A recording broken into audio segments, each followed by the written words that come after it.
하나님 말씀은 요한계시록 22장 16절과 17절을 제가 읽겠습니다. 나 예수는 교회들을 위하여 내 사자를 보내어 이것들을 너희에게 증언하게 하였노라. 나는 다윗의 뿌리요 자손이니 곧 광명한 새벽별이라 하시더라. 성령과 신부가 말씀하시기를 오라 하시는도다. 듣는 자도 오라 할 것이요 목마른 자도 올 것이요 또 원하는 자는 값없이 생명수를 받으라 하시더라. 요한계시록 참 궁금한 이야기. 오늘은 20번째 시간입니다. 성령과 신부, 아버지 하나님인가 어머니 하나님인가 이런 제목으로 말씀을 나누고자 합니다. 좀 아버지 하나님, 어머니 하나님이라고 하니까 좀 처음 들어보시는 것 같으시죠? 근데요, 여기서 우리 가까운 동네에 좀 내려가 보면, 그죠? 하나님의 교회라는 데서는 어머니 하나님이라는 얘기가 많이 나오고요.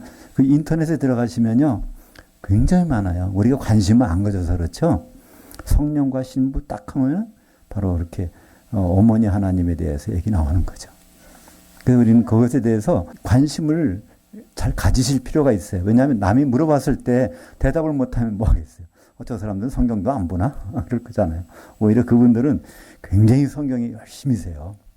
하나님의 교회 다니신 거기 있는 분들은 얼마나 성경을 많이 보시는지, 특별히 구약 성경을 많이 보시는데, 그래서 거기에 결론적인 내용은 성령과 신부라는 겁니다. 그리고 이 성령이 그곳에서는 어린 양이신 예수님, 신부는 어린 양의 아내로서 바로 이제 그 신부.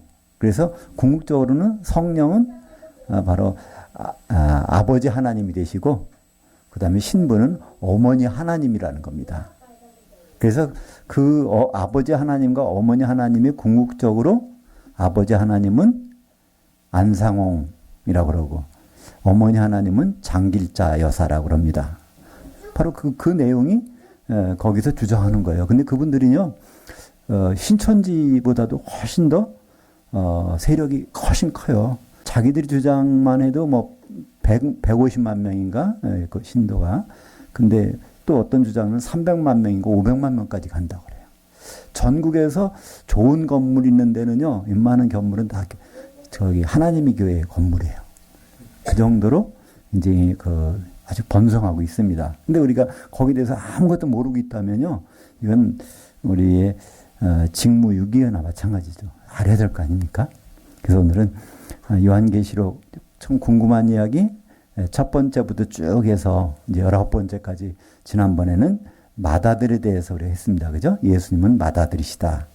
예수님 맏아들이시라는 것은 굉장히 중요한 내용입니다.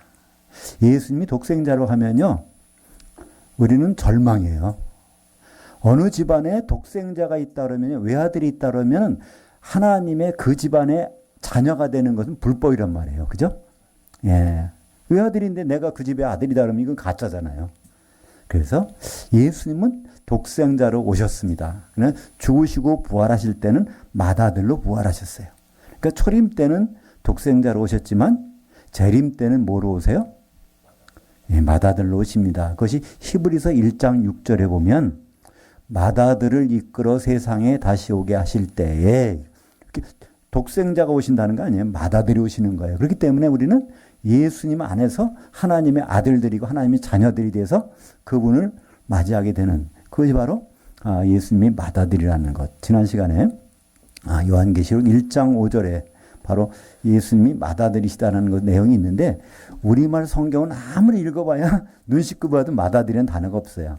왜냐하면 우리말 번역에서는 그냥 먼저 나시고라고 해서 동사로 번역해버려가지고 그랬습니다. 그래서 지난 시간에는 그 맏아들이신 예수님에 대해서, 그러니까 한마디로 독생자라고 하는 것은 무슨 뜻일까요?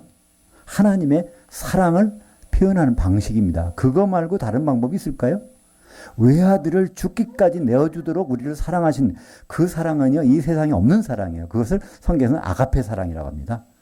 그래서 우리는 세상에 많은 사랑이 있지만 없는 사랑이 하나 있어요. 바로 아가페 사랑이다. 아가페 사랑을 주시기 위해서 예수님 오셨어요. 아가페 사랑이 있었다면 예수님 오실 필요가 없어요. 근데 아가페 사랑을 보내주기 위해서 독생자를 죽이시기까지 하는 그 하나님의 사랑을 표현하는 것은 아가페 사랑밖에 없다는 거죠. 그 반면에 맏아들이라는 건 뭘까요?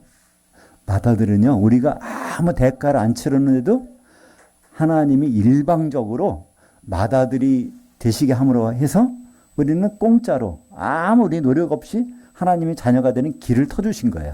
그렇기 때문에 맏아들이라는 단어 속에는 하나님 예수님의 은혜가 들어왔습니다. 은혜라는 건 선물이잖아요.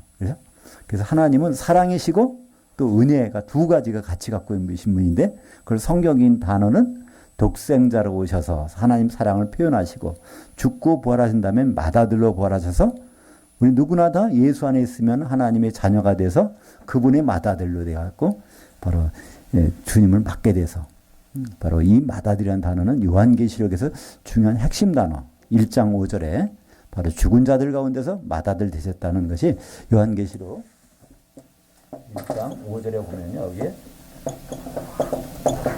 맏아들이라는 단어가 있는데 우리말 번역에는 먼저 나시고라고 해서 맏아들이라는 단어가 튀어나오지 않기 때문에 잘 모를 수 있습니다. 오늘 시간은 요한계시록 22장 16절 17절 우리가 읽었는데요. 여긴 번역이 더 이상하게 되어버렸어요. 그래서 도대체 무슨 말을 하는지를 잘 모르게 돼 있단 말이에요. 그래서 이 부분을 먼저 제목처럼 성령과 신부, 대부분 우리가 성령과 신부 하면요. 아, 성령? 그럼 성령이시지? 신부? 그럼 우리가 신부가 되는 거지? 또는 각자 내가 예수님 만날 때 신부로 만나야 되지? 이렇게 생각하는데요. 그것은 전혀 맞는 생각이 아닙니다. 한마디로 여기 나오면 성령은요. 성령이 아니에요. 성령이라고 번역을 잘못해 놓은 거예요. 이거 번역하시는 분이. 그 다음에 신부는 결국은 각자가 신부가 아니라 예수님은 한 신부가 되는 거예요. 그죠? 그래서 우리가 알고 있는 성령과 신부, 이건 전혀 엉뚱한 것을 알고 있는 거고요. 그러면서 하나님의 교회 저분들은 성령과 신부에 대해서 아주 뚜렷한 생각을 갖고 있어요. 그죠?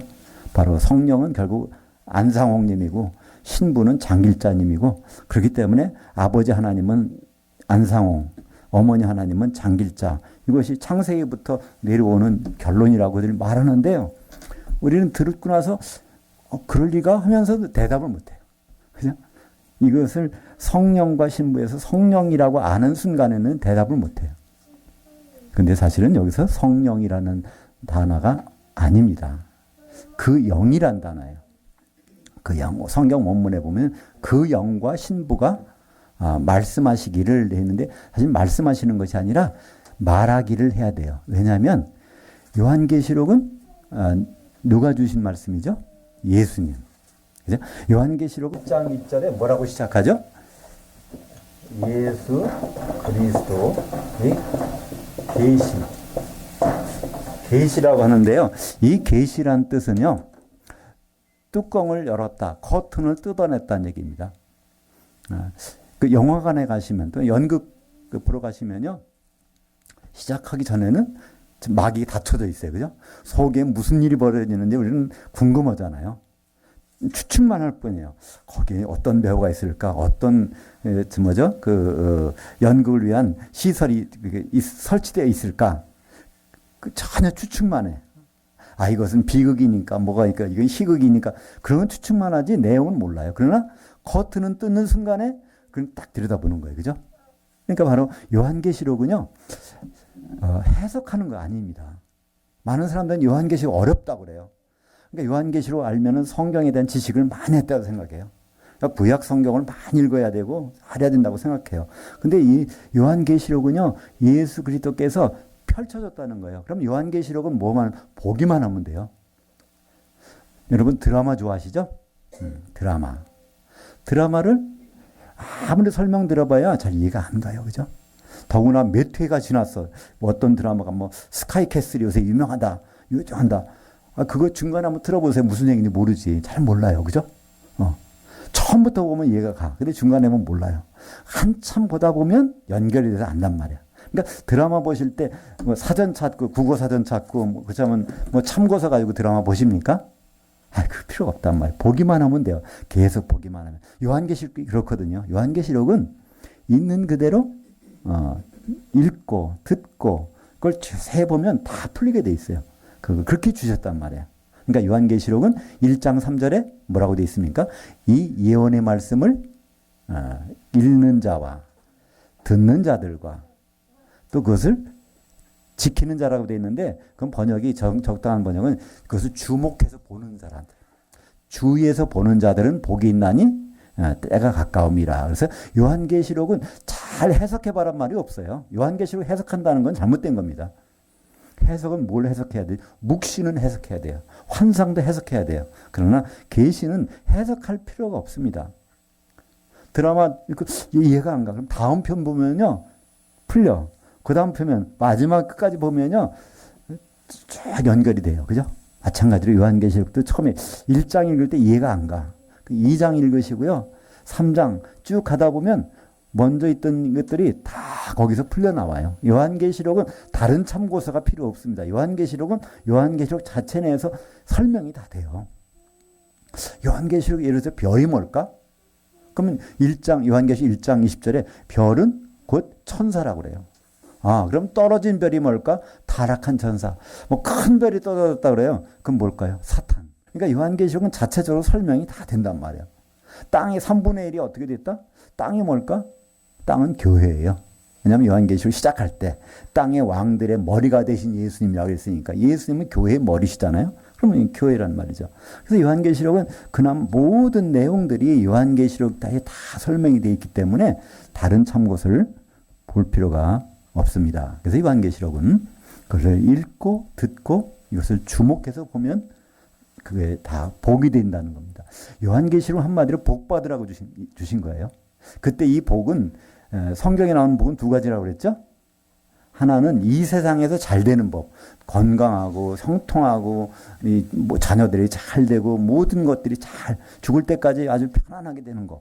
그런 복이 성경에 있는가 하면 또 하나의 복이 있어요. 그 복은 예수님을 만나서 끝까지 같이 가는 복. 그 복이 요한계시록에서 말하는 복입니다. 그러니까 요한계시록에서 복은요. 이 세상에서 누리려고 하면 실망해요. 심지어 요한계시록에서 나오는 복 7번 나오는데요. 그 중에서 14장 13절에 보면요. 이제 이후로 주 안에서 죽는 자들이 복이 있도다 그래요. 죽는 순간부터 복이 있다는 거예요. 그러면 살았을 때 복이 아니라는 거예요. 그죠? 죽은 다음에 그 다음에 예수님 만나서 누릴 복이 보장되어 있다는 거예요. 그렇기 때문에 그 복이 있는 사람은 현실 세계에서 어려운 일 당해도 크게 동요를 안 해요. 이 어마어마한 복을 갖고 있다는 걸 알기 때문에 심지어 죽은 다음에는 주님을 만나게 되겠지? 그래서 요한계시록에 나오는 복을 알게 되면 이 현실이 너무나 넉넉하게 이길 수 있습니다. 슬픈 일을 만나면요. 오히려 이것을 하나님 어떻게 바꿔주실까 기대하는 거고요. 좋은 일을 만나면 하나님은 왜 이 좋은 일을 주셔서 뭐라고 하셨을까? 그러니까 궁금한 것뿐이에요. 이 세상에 어떤 일을 만나도 궁금한 거예요. 교통상을 만났어요. 그래도 하나님 이걸 통해서 나한테 뭘 깨닫게 해주실까? 이것이 아니었으면 전혀 깨달을 수 없었을 텐데. 구약에 보면 욥기가 그런 내용이잖아요. 그죠? 욥이 아무 사고 안 당했을 때는요. 하나님을 그냥 듣기만 하고 말았어요. 그 많은 사고를 다 겪고 나서 나중에 욥이 고백하는 게 있잖아요. 이전에는 하나님 내가 듣기만 했더니 어떤 사람 얘기 듣고 하나님이 이런 분이래 그렇게 했더니 이제는 눈으로 보나이다. 자기가 직접 그것을 알 수 있다는 겁니다. 그죠? 그래서 이 요한계시록은 바로 그런 복을 받으라는 것입니다. 우리는 결국은 죽게 돼 있어요. 그 다음에 벌어진 일이 분명히 있단 말이에요. 그렇기 때문에 우리는 예수를 믿는 것입니다. 그냥 그 죽은 다음의 일에 대해서 확신을 갖게 된다면요. 이 세상에서 뭐가 힘들겠어요. 사람들이 힘든 이유는요. 죽은 다음에 대해서 모르기 때문에 불안한 거예요. 그러니까 내가 목숨이 붙어있는 순간에 뭐 좀 더 해봐야지. 이러다 보니까 더 아주 초조해지고 착잡해지고 막 그렇잖아요. 그죠? 근데 죽은 다음의 일이 뻔히 드러나 있고 그것을 확신한다면 이 세상에서 벌어지는 모든 일에 대해서 감사할 수 있잖아요. 그죠? 하나님이 왜 이런 일을 나에게 허락하셨을까? 그래서 모든 일은 감사가 되는 것이죠. 그래서 이 22장 16절과 17절은 번역부터가 좀 이상하게 되어 있는데요. 우선 16절을 제대로 된 번역을 볼까요? 한번 같이 읽죠. 나 예수는 그 교회들을 위해서 내 천사를 보내어 이것들을 너희에게 증언하게 하였노라. 나는 다윗의 뿌리요 불유인이 곧 광명한 그 새벽벌이라 하시더라. 16절만 봐도요. 우리말 성경은 뭐라고 되어 있어요? 그 사자라고 되어 있잖아요. 사자. 근데 이 사자가 천사란 말을 번역을 그렇게 놨어요. 천사예요. 예수님은 자기 천사를 보내서 누구에게? 교회들에게 말했다는 거예요. 그러니까 요한계시록의 수신자는 교회의 성도들이에요. 세상 사람들은 이것을 주어도 자기 책이 아니에요. 우리가 편지를 받았어요. 이 편지를 받았을 때 우리는 뭘 생각합니까? 누가 보냈는지, 누구한테 보냈는지, 발신자와 수신자를 알아야 이 편집을 생각이 나잖아요. 근데 사람들은 그냥 요한계시록을 통해서 세상이 어떻게 돌아갈까, 뭐 할까, 이런 것만 생각해요. 그거는 전혀 요한계시록 주신 목적이 아닙니다. 요한계시록 주신 목적은요, 주의 종들에게, 이 주의 종, 그러니까 요한계시록 1장 1절에 보면요, 주의 종들에게 이 편지를 보냈다는 거예요. 그러니까 우리 많은 사람이 이렇게 얘기해요. 아, 주의 종을 단에 세우셨사오니 주의 사자를 단에 세웠다. 담임 목사가 주의 종이라고 알고 담임 목사가 주의 사자라고 알고 있어요. 전혀 그게 아닙니다. 여기서 주의 종은 누구냐면요, 교회 성도들이에요. 그것이 바로 오늘 16절 나오지 않습니까? 나 예수는 그 교회들을 위해서 보낸 편지. 교회는 누가 있어요? 그 성도들이 있잖아요. 그죠? 교회 성도들에게 주신 편지인데 예수님 자기를 소개합니다. 나는 다윗의 뿌리요. 우리말 보면 자손이라고 그랬어요. 뿌리라는 것은 뿌리가 있어서 거기 모든 열매가 나오잖아요. 그죠? 시작. 다윗의 밑에 사람이 아니라 다윗의 윗사람이라는 뜻이에요. 그리고 다윗의 자손이라고 번역했어요. 다윗의 자손이면 다윗 밑에 사람이잖아요. 근데 원래 원문에는요, 다윗과 같은 부류라는 겁니다. 다윗과 같은 종류라는 거예요. 무엇일까요? 다윗은 왕이잖아요. 그죠? 바로 예수님은 바로 왕이라는 것을 선언하고 나오는 거거든요. 천년왕국의 왕이 된다는 걸 여기서 설명하고 있단 말이죠. 요한계시록 3장 7절에 보면 예수님은 어떤 열쇠 갖고 계세요? 다윗의 열쇠. 그건 바로 천년왕국의 왕국의 열쇠를 갖고 계신 분이라는 것을 선언하고 있습니다. 이렇게 번역에 예수님이 다윗의 다윗의 뿌리요, 다윗의 부류라는 것은 다윗의 후손이 아니라 바로 이 왕, 천년왕국의 왕을 오실 분이라는 것을 소개하고 있고요. 그 뒤에 보니까 광명한 새벽별이라는 것입니다. 광명한 새벽별은 언제 볼 수 있죠? 꼭 캄캄한 밤이 지나야 돼. 그러니까 예수님 오실 때 가까워지면요, 캄캄한 밤이 지나야 돼요. 그거는 필연적인 과정이에요. 예수님이 나는 광명한 새벽별이라는 거예요. 그러면 광명한 새벽별은 반드시 어둠이 짙어지면 7년 환란이 지나야 오신다는 거예요. 그죠? 그 전까지는 오실 수가 없어요. 새벽별이기 때문에. 새벽별은 낮에 뜨는 게 아니에요. 반드시 광명한 새벽별은 어둠이 지난 다음에 뜨게 되어 있습니다. 여기에서 요한계시록 읽어보면요, 예수님이 나타나서 하시긴 하시는데 사실 그 예수님이 아니라 처음 만들어 예수님이 천사가 나타난 거예요. 예수님이 천사가 예수의 모습을 하고서 계속 나타나요. 요한계시록에 처음부터 끝까지 쭉 나타나요. 그러다가 이제 16절에 처음으로 예수님 자기를 신분을 밝혀. 나 예수는 그 교회들 위해서 내 천사를 보내서. 그러니까 지금까지는 예수님의 천사가 예수님 노릇하면서 쭉 모든 걸 해왔어요. 그러다가 끝날 때쯤 돼갖고 이제 예수님이 탁 나타나갖고 나는 내 천사를 보내서 했다는 거예요. 그 말을 들은 그 천사, 예수님의 천사가 바로 17절에 나옵니다. 그러자, 원래 성경 원문에는 그러자 그래요. 나 예수는 이렇게 얘기했더니 17절에 그러자 그 영과 그 신부가 말하기를, 여기서 그 영이 바로 예수님의 천사입니다. 천사는 영이에요. 그죠? 히브리서 1장 14절에 보면 모든 천사들은 하나님의 부리는 영들로서 구원받을 상속자를 도와주라고 보내심이 아니냐? 그래서 성경에서 그 영 하면은 이건 바로 천사를 의미하고 있고요. 어떤 천사일까요? 내 천사를 했으니까 예수님의 천사죠. 그래서 지금까지도 예수님의 천사가 예수님 노릇을 하고 있었어요. 근데 마지막에 와서 예수님이 딱 등장하니까 그때 이렇게 생각하시면 되죠. 어떤 사람이 배우로서 대역을 하고 있었어요. 근데 실제 그 실존 인물이 나오는 거예요. 그랬더니 거기서 뭐라 그러죠? 그 영과 신부가 말하기를 그래요. 주님 어서 오세요. 오시옵소서 하는 거예요. 그 말씀. 그러니까 그걸 우리말 번역은 어떻게 했다고요? 오라 하시는도다. 이거 예수님한테 실제 예수님한테 반말할 수 있어요? 번역이 워낙 잘못된 거죠. 그죠? 그 요한계시록 22장 17절에 보면 그 영과 신부가 말하기를 오라 하시는도다. 이거 2인칭이에요. 그 상대방에게 지금 말하는 거예요. 누구에게? 나 예수는 하니까 예수님 그래요. 어서 오시옵소서 이렇게 하는 거예요.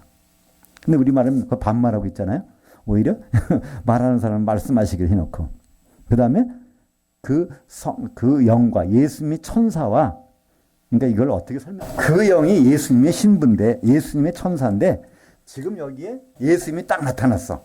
그러니까 이제 지금까지 요 예수님의 천사와 신부가 딱 주여 그러니까 거기에서 원래는 당신은 오시옵소서인데 당신이 주님이시잖아요. 그러니까 여기서 당신은 오시옵소서. 그 당신이 바로 예수님을 가리킵니다. 예수님 오시옵소서. 그리고 나서 또 말하는 거예요. 뭐라고 말하죠? 또 말하기를 듣는 자도 당신은 오시옵소서라고 외칠 것이요. 그러니까 요한계시록의 이 내용을 말씀을 읽고 듣고 하잖아요. 이 사람도 뭐라고 해야 돼요? 예수님 보고 오시옵소서 하라는 거예요. 듣는 자들. 듣는 자가 누굴까요? 지금 우리 보고 하는 얘기예요. 그죠? 우리도 뭐라고 해야 돼요? 예수님 오시옵소서. 이 말을 하는 사람은 뭐 할까요? 준비가 되어 있다는 뜻이 아니겠습니까? 우리는 신앙생활 하면서 예수님 보고 오라고 이런 생각을 가지고 신앙생활 하십니까? 오히려 오신다면 덜컹할 수도 있잖아요. 조금 더 있다 오셔야 되는데 그렇잖아요. 근데 여기서 말하는 건 그 영과 예수님의 천사와 신부가 말하기를 예수님을 향해서 당신 오세요. 주님 오세요. 그리고 이 말씀을 듣는 자는 또 주님 오세요. 당신 오세요. 이렇게 고백을 하라는 거예요. 그러면서 또 하는 말씀이 뭐죠? 목마른 자가 오고 원하는 자가 와서 생명수를 값없이 받으라. 그러니까 우리는 예수님 왜 우리가 전도를 해도 그분이 안 믿을까요? 많은 분들이요. 왜 이렇게 신앙이 식어질까요? 목마르지 않아서 그래요. 그죠? 목마르지 않은 분들에게 아무리 복음을 전해봐야 소용없다는 거예요. 여기서 예수님은 목마른 자가 와야 된다는 거예요. 그러니까 예수님께 올 자격은 딴 거 없습니다. 목마른 자밖에 올 수가 없어요. 그러니까 목마르지 않은 분이요. 예수님께 와봐야 아무 소용없어요. 목마른 자가 와야 되고요. 그리고 간절히 원하는 자가. 그러면 뭘 주신다고요? 값없이 생명수. 이 생명수는 뭐죠? 성령이십니다. 그러니까 성령의 기름으로 충만하게 원하는데요. 이건 조건이 있어요. 첫째는 목말라야 되고요. 두 번째는 간절히 원해야 돼요. 이런 사람이 뭐라? 이것이 바로 요한계시록의 맨 마지막 장에 결론에 나오는 부분입니다. 요한계시록을 아무리 읽어봐도요. 거기서 어떤 비밀을 캐려고 그러고 거기서 뭐 제3성전이 어떻고 지상재림이 어떻고 연구해보고 뭐 666 표가 어떻고 아무리 따져봐요. 그건 아무 소용이 없어요. 핵심적인 거는요. 요한계시 읽어보면 목마름이 있어야 돼요. 또 간절히 원하는 마음이 있어야 돼요. 그러면 뭐가 돼요? 생수를 받게 되고 그 성령의 기름이 준비가 되면 예수님 오실 때 든든하잖아요. 근데 그게 없다면요. 아무 소용이 없는 것이죠. 그래서 요한계시록에서 나오는 이 성령이란 단어가 요한계시록 몇 번 나올까요? 성령이란 단어가 요한계시록에서 13번 나옵니다. 근데 13번이 전부가 다 성령인 적이 없어요. 우리말 번역을 잘못한 거예요. 한마디로 엉터리라고 하기는 조금 표현이 과하지만 여하튼 잘못한 겁니다. 요한계시록에서 성령이라는 단어는 성령이 아닙니다. 첫 번째 한번 볼까요? 요한계시록 2장 7절 한번 볼까요? 귀 있는 자는 성령이 교회들에게 하시는 말씀을 들을지어다 이렇게 나와 있어요. 근데 여기서 성령이 아닙니다. 원래 원문은 뭐예요? 그 영이라고 되어 있어요. 그렇다면 우리는 요한계시록 22장 16절에 예수님은 누굴 보내서 했어요? 내 천사를 보내서 교회들에게 말했다고 되어 있잖아요. 그죠? 교회들에게 이 교회는요. 그 교회들이에요. 7교회란 얘기예요. 예수님은 7교회에게 말씀하셨는데 누굴 보내서? 내 천사를 보내서. 근데 각 교회 보세요. 요한계시록 2장 7절은요. 에베소 교회. 요한계시록 2장 11절은 서머나 교회. 요한계시록 2장 17절은 보가모 교회. 요한계시록 2장 26절부터는 이거는 두아디라 교회. 요한계시록 3장 5절부터는 이거는 사대 교회. 요한계시록 3장 12절 13절은 이것은 빌라델비아 교회. 요한계시록 3장 21절 22절은 이거는 라오디가 교회. 이 7개의 교회들에게 다 누가 여기 그 영이 교회들에게 말씀했어요. 근데 그 영이 누구라고요? 오늘 보니까 22장 16절. 나 예수는 그 교회들 위해요. 내 천사를 보내요. 그까지만 보죠. 그죠? 이게 성령일까요? 그 예수님이 천사일까요? 네, 예수님이 천사죠? 다른 말을 할 수가 없잖아요. 근데 이걸 왜 성령이라고 번역해놔서 요한계시록 2장 3장에 거기 7번이나 그 영, 예수님의 천사를 다 성령이라고 번역해버리니까 이게 막 헷갈리는 거예요. 특별히 또 요한계시록에서 1장 10절에 보면 사도 요한의 영이 움직이는 걸 갖다가 다 성령이라고 번역해놨어요. 그것도 사도 요한의 영이 빠져나가서 보고 온 것들을 기록한 건데 그것도 4번이나 요한계시록 사도 요한의 영을 성령이라고 그러는데 성령 1장 10절 4장 2절 17장 3절 21장 10절 여기 보면요 성령이라는 말이 나와요. 성령의 감동으로 성령의 감동으로. 그래서 성령 아니에요. 사도 요한의 몸은 만모섬에 있는데 이 영이 빠져나가서 주님 오시는 날을 보고 그다음에 셋째 하늘에 올라가서 보고 그다음에 마지막 때 교회 타락한 교회의 모습을 보고 그다음에 이 하늘과 땅이 없어진 다음에 거기서 새 예루살렘 내려오는 장면을 보고 누가 사도 요한의 영이 가서 다 본 거예요. 몸은 여전히 반모섬에 있었어요. 이 장면을 설명하는 것 전부가 다 뭐 성령이라고 해버리니까 요한계시록 보면서 전혀 성령이 많이 나오는데 성령은 한 번도 안 나온다니까요. 요한계시록에서 왜 성령이 안 나올까요? 안 나올 수밖에 없어요. 왜냐하면 요한계시록은 예수님이 천사가 교회들에게 주시는 거예요. 그럼 성령은 어디에 계셔야 돼요?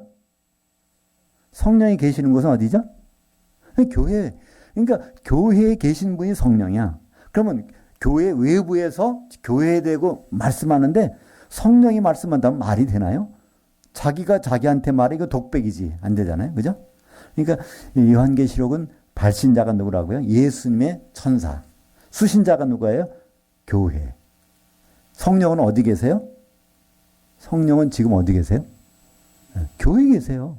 그러니까 요한계시록 읽으면서 원래 성령이란 단어는 한 번도 안 나와야 돼요. 왜냐하면 수신자니까. 그걸 말씀하시는 분이 아니니까. 수신자인데 왜 교회가 거기서 나와요. 그죠?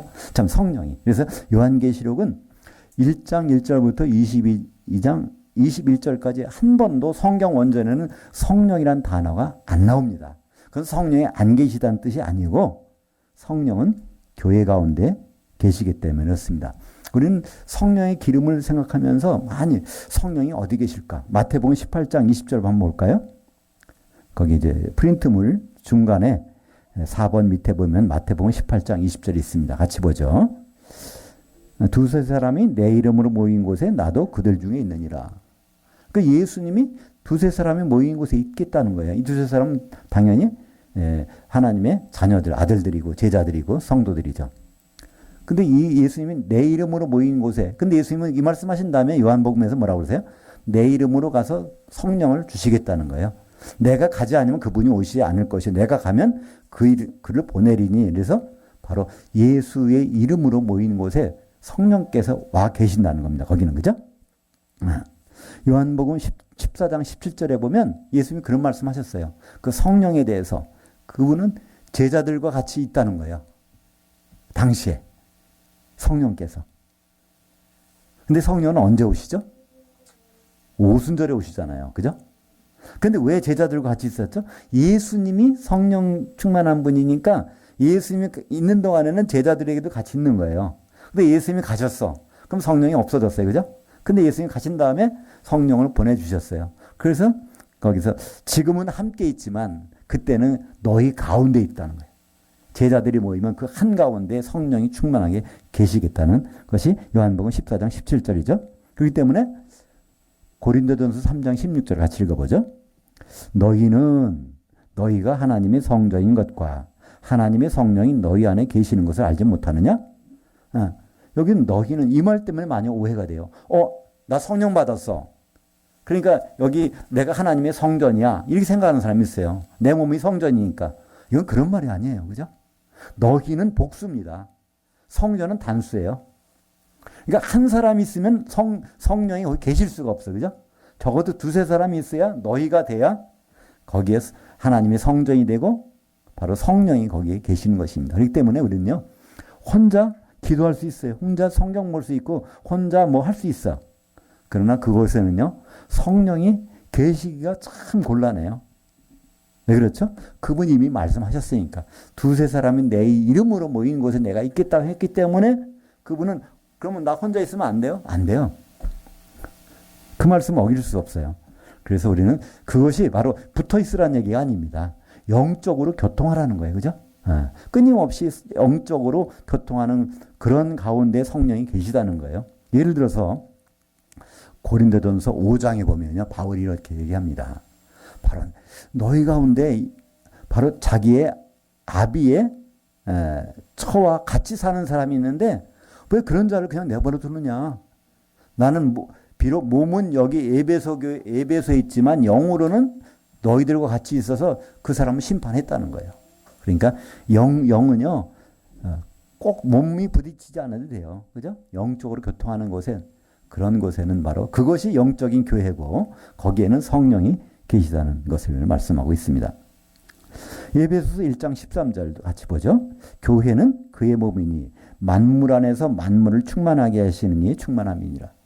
여기서 참 이상한 번역이 만물이에요. 이 만물이 뭘까요? 예. 그 성도, 모든 성도들이에요. 교회 안에 있는 모든 성도들 번역을 만물이라고 하니까 이게 만물, 이거 산이나 바다나 강인가, 이거 뭐 나무인가, 이렇게 생각하는데요. 이건 우리말 번역이 이상하게 돼서 그래요. 에베소서는요, 에베소 교회 성도들에게 보낸 편지예요. 그렇기 때문에 에베소 교회 성도들, 거기에 모이는 모든 성도들 안에서, 모든 성도들 한가운데서 모든 성도들을 충만케 해주시는 분이 누굴까요? 성령님이에요.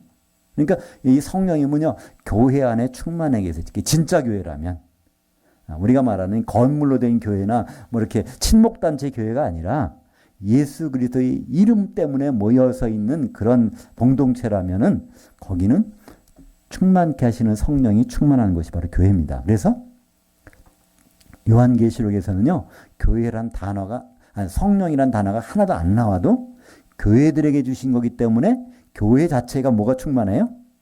바로 성령이 충만한 것이 진짜 교회잖아요. 그죠?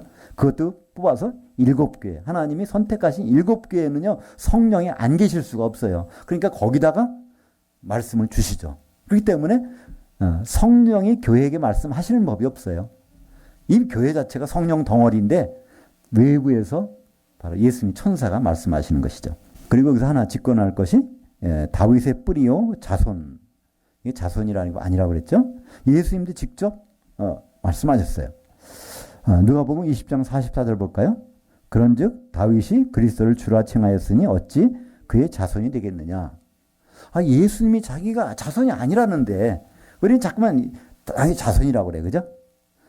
소경 바디메어도 그러죠? 다윗의 자손이여 나를 불쌍히 여기소서. 그런 소경의 말을 그렇게 잘못 생각한 거예요. 예수님은 다윗의 자손이 아닙니다. 오히려 뭐예요? 그 우두머리예요. 예수님은 다윗이 있게 하신 뿌리고 근원이고 예수님은 다윗과 같은 동종이라는 거예요. 같은 종류. 다윗은 왕입니다. 그래요? 예수님은 바로 왕이라는 거예요. 앞으로 천년왕국의 왕으로 오실 분이기 때문에. 그래서 이 내용이 바로 요한계시록 22장 16절에 있는데 다윗의 근원이고 다윗과 같이 왕이신 예수님을 소개하는데 우리는 그냥 다윗의 자손으로 오실, 그러니까 어린애처럼 밑에 손주뻘 되는 이렇게 생각한단 말이에요. 예수님은 다윗의 이렇게 다윗이나 아브라함의 손주가 아닙니다. 원래 근원부터 있는 분인데 우리말 번역이 성경이 번역을 잘못했을 뿐이에요. 제대로 번역했다면 그런 번역이 나오면 안 되는 겁니다. 아브라함의 자손일까요, 예수님이? 그것도 아니에요. 요한복음 8장 58절 같이 읽어볼까요? 예수께서 이르시되 진실로 진실로 너희에게 이르노니 아브라함이 나기 전부터 내가 있느니라. 그럼 어떻게 아브라함이 자손이에요? 아브라함 자손 아니에요.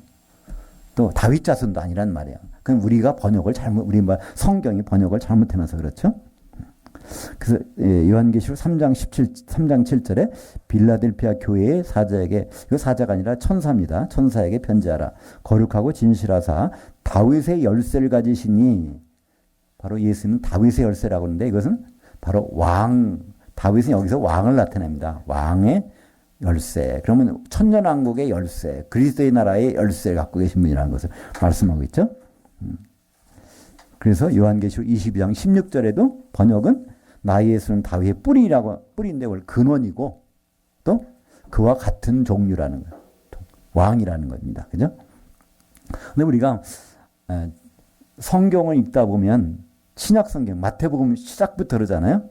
마태복음 1장 1절에 바로 아브라함의 아들 아브라함의 자손 다윗의 자손 예수 그리스도의 세계라 이렇게 설명하니까 거기부터 번역이 엉망된 거예요. 그죠?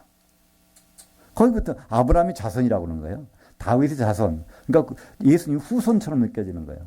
근데 이건 번역이 엉망이기 때문에 그렇습니다. 거기에서 원래 번역은요. 예수님은 누구냐면 아브라함의 그 아들이라는 거예요. 예수님은 누구냐면 다윗의 그 아들이라는 거예요. 그러면 아브라함의 아들이 8명인데 그 중에 누굴 가리키는 겁니다. 다윗의 아들이 18명이에요. 그 중에 다윗의 아들 중에 누굴 가리키느냐. 그래서 그거를 가리키기 위해서 그 족보가 나와요. 아브라함의 아들이 여러 명인데 거기는 누구? 이삭만 딱 나와요. 마태복음 보면 이삭 외에 이스마엘도 안 나와요. 이삭만 딱 나와요. 그리고 그들을 통해서 나온 6명의 아들도 이름이 안 나와요. 왜냐하면 이삭만 나온단 말이죠. 그리고 다윗의 아들이 18명인데 그 중에 누가 나와요? 솔로몬만 나와요. 그러니까 진짜 이삭이고 진짜 솔로몬인 분이 바로 예수님이라는 거예요. 그러면 이삭이 누굴까요? 이삭은요, 한 아내의 남편입니다. 아브라함도 부인이 여럿이었어요. 그죠? 야곱도 부인이 여러 명이에요. 다른 사람 부인이 여럿이에요. 근데 이삭은 부인이 하나밖에 없어요. 그죠? 그리고 이삭은 사실은요, 부인을 더 많이 얻을 수가 있어요. 합법적으로.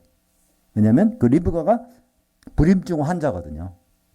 그러면 합법적으로, 왜냐면 자손을 번식시켜야 되기 때문에, 씨를 이어야 되기 때문에 다른 여자, 애를 낳는 여자를 갖추고 결혼할 수 있어요. 근데 이삭은 그렇게 안 합니다. 어떻게 하죠, 이삭은? 이삭은 자기 아내가 임신하기를 기도한 사람이에요. 성경 최초의 그런 사람이에요. 그래서 결국 쌍둥이 나오지 않습니까? 야곱하고 에서가 나오네. 그러니까 남편이 아내를 위해서 기도해서 애를 갖게 된 거예요. 바로 한 아내의 남편 대신 예수님을 설명하는 겁니다. 아브라함의 그 아들이라는 것은 이삭과 같은 예수님이라는 거예요. 많은 여인네가 있지만 딴 데서 부인 안 찾겠다는 거예요. 예수님이 그런 분입니다. 예수님은요, 신랑을 오실 때 얼마든지 결혼할 수 있어요. 근데 그거 안 하시겠다는 거예요. 예수님은 예수님 모형이 누굴까죠? 예수님 모형은 아담. 그러니까 아담이 어떻게 하죠? 아담을 창세기 2장에 보면 아담에게 돕는 배필을 지으려 하면서 하나님이 흙으로 배필들을 데려와요. 근데 그 이름만 말했다는 거예요. 이거는 새요, 이거는 이렇게 이름만 말하는 거예요. 그러니까 아담이 돕는 배필을 발견하지 못하였으므로 깊이 잠들게 해서 그 갈빗배를 뽑아서 피를 내가지고 그거를 데리고 오는 거예요. 그랬더니 아담은 비로소 이 내 살 중에 살이요, 내 뼈 중에 뼈니 내 남편에서 나갔으니 내가 아내라 하리라. 이슈에서 나갔으니 이슈라 하리라. 그래서 그때 비로소 바로 자기의 피를 통해서 만들어진 것이 자기 아내라는 거예요. 바로 아담은 로마서 5장 14절에 창세기의 아담은 재림하실 예수님의 모형이라는 겁니다. 그럼 창세기의 아담이 부인을 어떻게 얻는가를 생각하면 예수님이 부인을 어떻게 얻는가를 알 수 있는 거예요. 그죠? 그러니까 예수님께서 십자가의 피를 흘려서 그 피의 공로로 힘입은 사람들이 그 사람들이 모아서 한 몸이 될 때 결혼하시겠다는 거예요. 그것이 바로 이삭을 소개하는 겁니다. 이삭은 한 아내의 남편. 리브가가 임신을 못해도 관계없어요. 기도했어요. 리브가는 교회의 모형입니다. 그리고 솔로몬은 누구죠? 성전을 건축한 사람이에요. 바로 이 예수님은 성전을 건축할 뿐이라는 거예요. 결국 예수님은 그 몸이 성전이셨어요. 성전을 헐어버려라.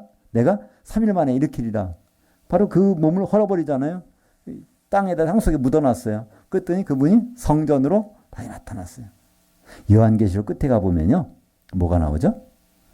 지금은 교회가 성전이고요. 요한계시록 21장 22절에 보면 성 안에 들어가 봤는데 성전이 안 보인다는 거예요. 왜? 바로 이 자체가 전능하신 이와 어린 양이 성전이 되셨기 때문에. 그러니까 새 예루살렘하고 그분은 만나서 그러니까 남자가 부모를 떠나 그 아내 앞에서 한 몸을 이룰지니라. 그러니까 새 예루살렘과 예수님과 한 몸이 돼서 그분이 성전이 되셨다는 거예요. 그것이 결론이잖아요. 그래서 마태복음 그렇게 시작합니다. 마태복음은요. 아브라함의 그 아들 다윗의 그 아들이신 그러니까 한 아내의 남편 되고 또 성전을 건축하실 그 예수님에 대해서 기록한 것이 마태복음이에요. 마태복음이면 왕의 복음이라고? 아니에요. 마태복음은요, 왕 얘기를 다루는 것이 아닙니다. 마태복음의 핵심이 뭔지 아세요? 교회예요. 교회가 바로 이제 하나님의 성전이고 있잖아요. 그리고 마태복음의 핵심적인 내용이 뭡니까? 25장에 보면 신랑을 오신다는 거예요. 신랑을 오실 때 맞을 열처녀. 우리가 그렇게 그분을 맞아야 된다는 거 아닙니까? 그러니까 마태복음은요, 하나님의 성전과 신랑에 대한 얘기죠. 결론이 그거잖아요. 그래서 이것도 바로 오늘 요한계시록에서 바로 이 내용이 나옵니다. 그것을 완성된 부분이 뭐예요? 신부라는 거예요. 교회가 완성되면 그 신부입니다. 그래서 오늘 그 그 예수님의 천사와 완성된 교회가 그때 바로 거기서 예수님께 외치는 거예요. 예수님 오시옵소서, 재림하시옵소서 그러는 거예요. 그죠? 그러면서 이걸 듣는 사람도 그렇게 외치라는 거예요. 예수님 재림하세요. 그렇게 외치라는 거예요. 근데 거기 합당한 사람들은 누가? 목마른 자하고 그걸 간절히 원하는 자. 그런 자만이 생명수의 샘물인 뭐죠? 성령을 값없이 받을 수 있다는 겁니다. 이 성령이 기름이잖아요. 예수님 만날 때 열처녀가 기름 없으면 낭패당하잖아요. 이것은 어떻게 받아요? 목마른 자. 이건 누가 받아요? 간절히 원하는 자인데 값없이 주시겠다는 거죠. 그래서 요한계시록은 이 모든 하나님의 내용들이 하나님이 계획한 것이 다 이루어진 것이 요한계시록에서 19장에 6절이 나옵니다. 요한계시록 19장 6절 한번 볼까요? 프린트물 오른쪽에 19장 6절 또 내가 들으니 허다한 물이 음성과도 같고 많은 물소리와도 같고 또 큰 우레소리와도 같은 소리 이르되 할렐루야 주 우리 하나님 곧 전능하신 이가 통치하셨도다. 그러니까 성경에서 가장 위대한 결론입니다. 이것이. 하나님이 통치가 완성됐다는 거예요. 하나님 무슨 계획을 했는지 모르겠지만은 천지가 창조됐고 거기에서 많은 일들이 벌어지겠는데 그것이 통치가 다 이루어져서 바로 할렐루야가 나온다는 겁니다. 이 할렐루야는 신약 성경에 여기밖에 안 나와요. 그죠? 여기. 할렐루야라는 것은 뜻은 뭐라고요? 너희는 여호와 하나님을 뽐내고 자랑하라는 거예요. 그분이 그런 계획을 세우시더니 결국은 이뤄내셨구나. 뭘 이뤄내셨어요? 그 다음 내용이 나오잖아요. 어린 양이 혼인날이 이르러서 이제 결혼식이 됐다는 거예요. 바로 어린 양 누구죠? 예수 그리스도. 그 신부가 누굴까요? 이 교회가 성도들이 한 몸 된 거. 그것이 이루어지는 것이 바로 하나님의 통치가 완성돼서 그때 우리가 할 말은요. 하나님을 자랑하고 뽐내라는 겁니다. 할렐루야는. 근데 사람들은 할렐루야를 너무 흔히 써요. 그죠? 할렐루야, 할렐루야, 할렐루야. 뭐 이렇게 인사할 때도 할렐루야, 할렐루야. 그 할렐루야는 그런 때 써먹는 것이 아닙니다. 할렐루야는요. 하나님의 통치의 결과물을 보고서 비로소 하나님을 뽐내고 자랑하는 거예요. 그죠? 저 사람이 누군지도 모르는데 막 자랑할 수 있을까요? 아니요. 그 사람 내용을 다 들어보고 알아보니까 이야 대단하네. 그러니까 하나님에 대해서 다 알고 나보니까 대단하네. 이것이 할렐루야입니다. 그래서 할렐루야는 요한계시록 19장에 나와요. 언제? 하나님의 통치가 완성됐을 때. 그 통치가 완성된 결과물을 볼까요? 그 요한계시록 19장 7절과 8절 읽어보죠. 어린 양이 혼인날이 이르렀고 그의 아내가 자신을 준비하였으므로 이 세마포옷은 성도들의 의로운 행실들이로다 하더라. 거기 이제 조금 생략했는데요. 바로 한 세마포옷을 입은 한 신부가 나타나요. 여러 신부가 아니에요. 예수님은 한 신부와 결혼합니다. 많은 사람들이 이렇게 생각해요. 신부 준비 운동 해야 된다. 우리가. 각자가 예수님 만나면 결혼해야 되니 각자가 신부여야 하는 거예요. 아니에요. 예수님은 단 하나의 신부. 누구처럼? 이삭처럼. 이삭은 리브가 한 애를 못 낳아도 좋아요. 기도해서 리브가 쌍둥이 낳잖아요. 관계없다는 거예요. 우리가 뭐 잘못한 것 괜찮다는 거예요. 그분 안에만 있으면. 그래서 바로 이 한 신부가 한 세마포 옷을 입었어요. 근데 그걸 자세히 들여다보니까 뭐가 있어요? 성도들이라는 거예요. 그죠? 성도들이 한 몸 돼서 한 세마포 옷을 입고 있는 것이에요. 우리가 다 그리스도 옷을 입고 바로 그분과 결혼하는. 그래서 우리는 주님 오실 때요, 신부들로 돼서 올라가는 법이 없어요. 우리는 찬송가에서도 주님의 신부가 올라가겠네 찬송가 있는 게 잘못된 거예요. 신부는요, 올라간 사람 중에서 기름이 준비된 사람들이 바로 신부실에서 한 신부가 되는 것입니다. 그래서 창세기 2장 24절에 이러므로 남자가 부모를 떠나 그의 아내 앞에서 둘이 한 몸을 이룰지로다 하는 것이 성경의 시작에 나타나는 것이 결국은 그 남자가 누구예요? 예수님이 바로 부모를 떠나 하늘에서 내려오셔서 그의 아내인 교회와 합해서 한 몸, 결혼식이 한 몸 되는 거잖아요. 그죠? 네, 결혼하겠다는 겁니다. 이것이 창세기부터 시작된 하나님의 계획인데 이것이 끝나니까 드디어 뭐 해야 돼요? 할렐루야 안 할 수 없잖아요. 하나님의 계획이 이렇게 이루어진 걸 보고서 가만히 있다면 이상하죠? 뽐내고 자랑해야 되죠. 그것이 바로 할렐루야, 할렐루야 거기서 나타나게 됩니다. 그렇기 때문에 예수님 만날 때 가장 필요한 건 뭐죠? 기름입니다. 기름이 없으면 안 돼요. 기름은 어떻게 준비할 수 있을까요? 요한복음 7장 37절부터 39절까지 한번 같이 읽겠습니다. 명절 끝날 곧 큰 날에 예수께서 서서 미쳐 이르시되 누구든지 목마르거든 내게로 와서 마시라. 나를 향하여 믿는 자는 성경의 이름과 같이 그 배에서 생수의 강이 흘러나오리라 하시니 이는 그를 향하여 믿는 자들이 받을 성령을 가리켜 말씀하신 것이라. 여기 중요한 단어가 우리말 빠진 거 있어요. 향하여라는 말이 우리 빠졌어요. 예수만 믿으면 성령 받는다고 돼 있어요. 아니요. 예수를 향하여 믿는 자마다. 성경은 이 향하여라는 단어가 있는데 우리말 번역에서 빠져버렸어요. 영어에도 in이라고 돼 있어요. Believe in Jesus. 그 향하여라는 것은요, 예수님의 일정표를 쫙 꿰뚫고 있다가 거기에 맞춰 준비해서 딱 만나자는 거예요. 그럼 예수님 신랑으로 오시면 우리는 뭘 준비하고 있어야 돼요? 기름을 준비하고 있다가 거기만. 그러니까 기름을 준비하고 있다가 만나는 자를 얘기하고 그걸 예수를 향하여 믿는 자입니다. 그냥 등만 들고 있으면 예수님 향하여 믿는 것이 아니에요. 그냥 예수만 믿는 거예요. 그분이 온다더라 그러면 가서 만나야지. 이건 예수를 믿는 겁니다. 그러나 예수님을 향하여 믿는 것은요. 그분 신랑으로 오시면 신부가 되어야 될 거 아니야. 그 신부가 되려면 뭐가 필요하지? 우리가 하나가 돼야 되니까 뭐가 필요해요? 성령의 기름이 필요합니다. 그러니까 성경에서요. 기름은 하나 되는 데 쓰이는 것입니다. 구약 성경에서요. 이 떡은 어떻게 만들어요? 곡식을 가루를 내가지고 그 가루를 어디다가? 우리는 보통 어디다 반죽하죠? 물에다 하는데요. 성경에서는요. 물로 하면 안 돼요. 반드시 기름을 반죽해야 되는 거예요.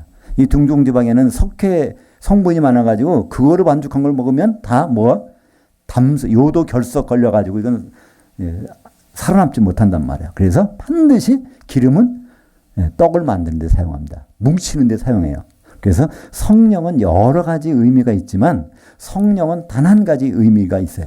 에베소서 4장 3절에 보면 평안에 매는 줄로 성령의 하나 되게 하심을 굳게 지키라. 성령이 있어야 하나가 되는 거예요. 성령이 없으면 뭉치지가 않아요. 성령이 없는 곳에 가루를 뿌려놔 보세요. 바람을 휙 뿌리면 다 날아가 버리지. 근데 성령의 기름이 있다고 보세요. 그 기름으로 가루를 뭉쳐놓으면 이건 떨어지지가 않아요. 우리가 한 몸 될 수 있는 것은요. 성령의 기름밖에 없습니다. 그러니까 우리는 성령은 기름은요. 주님 만날 때는 필수품이에요. 그 가진 기름 준비된 사람끼리 모여서 한 몸 돼서 그분과 결혼식에 들어야 되기 때문에 그렇습니다. 그러니까 오늘 계시록 22장 17절에 성령이 그 영과 그 신부가 말하기를 목마른 자가 올 것이요 원하는 자가 값없이 생명수를 받으라. 이 생명수가 바로 생수입니다. 생수가 뭐라고 그랬죠? 요한계시록 7장에서는 바로 성령, 오순절날 내려주실 성령, 그것이 바로 있어야 되고 그 기름이 있어야만이 신부가 될 수 있다는 것이죠. 그렇기 때문에 우리 성도들이 우리가 만약에 예수를 믿는 성도들이라면요. 요한계시록은 뭐가 돼야 된다고 하냐면 이기는 자가 되라는 거예요. 요한계시록 이기는 자는 8번 나옵니다. 각 교회마다 말씀하셨어요. 이기는 자, 이기는 자, 이기는 자. 오늘 그 프린트물 3번에 보면 요한계시록 2장 7절부터 3장 21절 2절까지 보면 7개 교회에 대해서 다 이기는 자, 이기는 자, 이기는 자, 이기는 자가 돼야 주님과 만나서 가겠다는 거예요. 근데 이 이기는 자가 뭘까요? 이기는 자는요. 요한계시록 2장 26절 한번 볼까요? 거기에 요한계시록 26절 이기는 자 곧 끝까지 내 일들을 주목하는 그에게 만국을 다스리는 권세를 주리니. 그러니까 우리는 이기는 자는 막 싸워서 이기는 걸 마귀하고 싸워서 이긴다고 아니요. 우리는 마귀하고 싸워서 이길 수 없어요. 오히려 그들이 우리를 이기게 돼 있어요. 이 세상에서 사는 동안에는. 그죠? 그러면 성경에서 이기는 자가 누굴까요? 여기 나와 있어요. 누가 이기는 자라고요? 끝까지 하나님의 통치를 주목해 보는 자. 끝까지 하나님의 통치가 뭐죠? 어린 양의 혼인. 그거를 끝까지 지켜보는 자. 하나님은 이기는 자로 인정하시겠다는 거예요. 그죠? 그러니까 우리는 이기는 자는 뭐 우리가 도를 많이 닦고 기도를 많이 신령한 사람이 되고 능력을 하고 이게 이기는 자가 아니야. 하나님 보시기에 이기는 자는 하나님이 계획하신 일을 끝까지 주목해 보는 자. 하나님은 그 사람을 이기는 자를 인정하시고 이기는 자에게는 요한계시록 21장 7절에 그 내 아들이 되리라. 하나님 아들로 인정해 주시겠다는 거예요.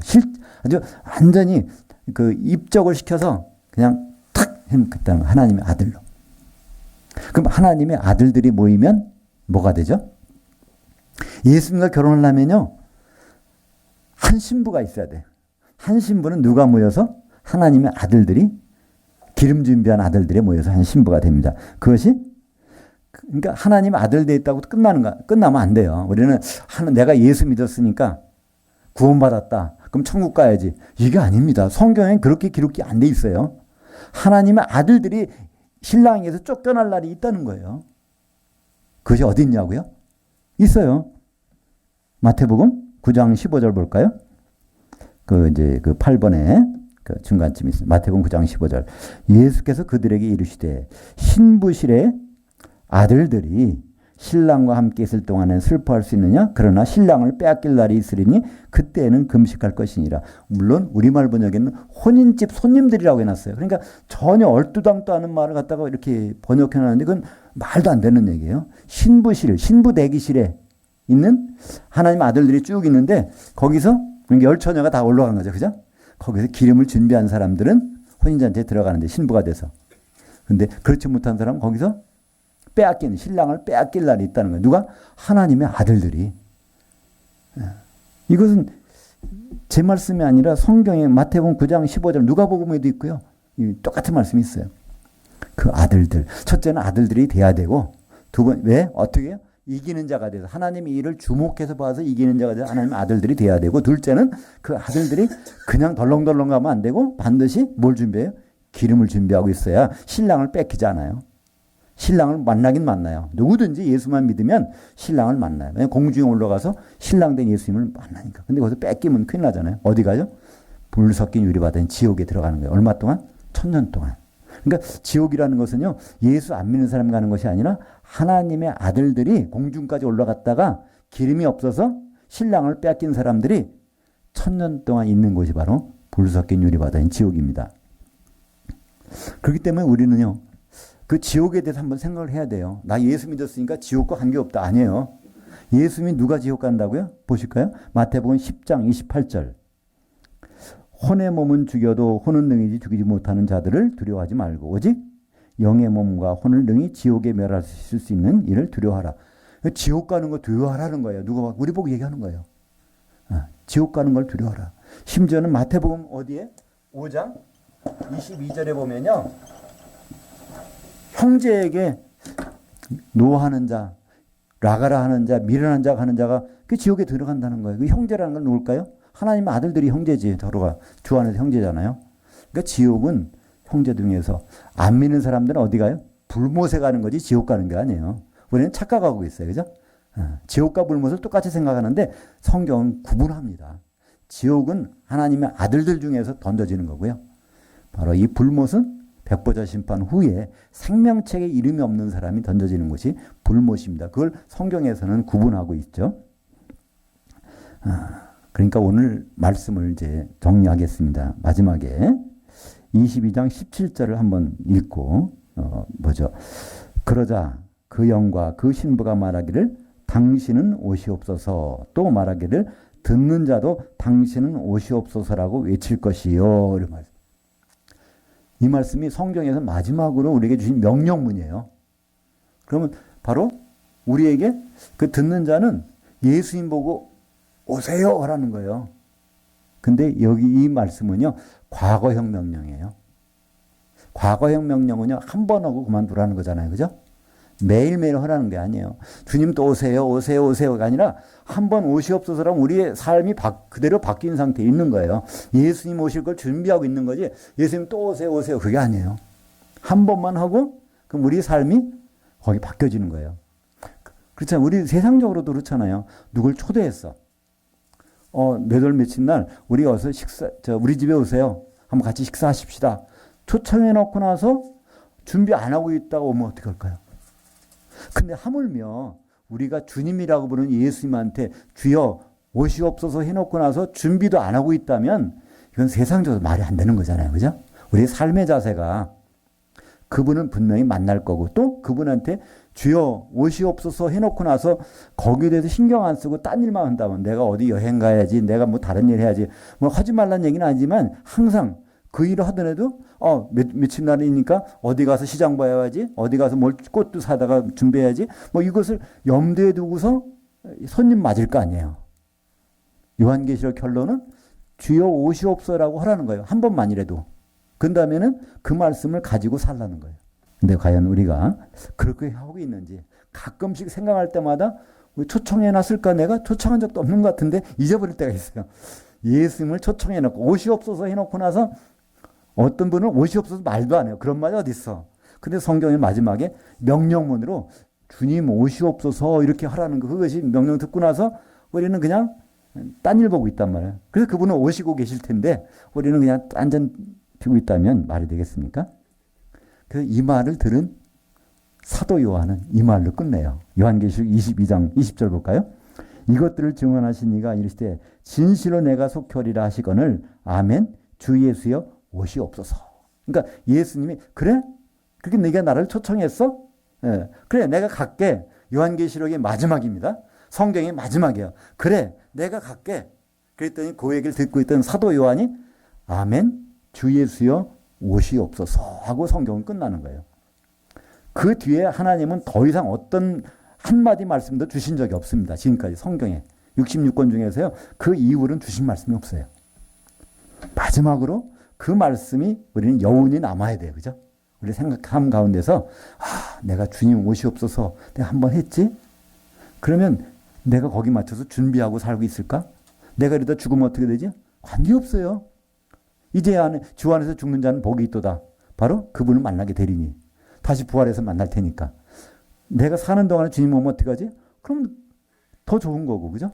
그러니까 이래나 저래나 우리는 주님이 오신다는 걸 염두에 두고 이 세상의 일들을 계획하고 실천하고 하는 것을 끊임없이. 근데 명령은 주여 오시옵소서는 단 한 번만 하라는 거예요. 매일매일 주여 오시옵소서가 아니라 한 번 해놓으면 그 말씀을 생각하며 살라는 거예요. 그죠? 내가 뭐라고 말했지? 그분에게 초청장을 보내놓고 나서 내가 아무것도 안 했다면요. 초청장을 맨날 뭐죠? 오늘도 붙이고 내일도 붙이고 할 필요가 없다는 거예요. 한 번만 초청장 보내놓으면 그분은 반드시 오실 거예요. 그러면 우리는 거기에 맞는 삶을 살고 있는 것이 정상적인 삶이 아니겠습니까? 바로 성령과 신부, 아버지 하나님, 어머니 하나님 이렇게 말하는 분들보다도 우리는 성경을 안 볼고 듣지 않는다면 우리야말로 참 참담한 일 아니겠습니까?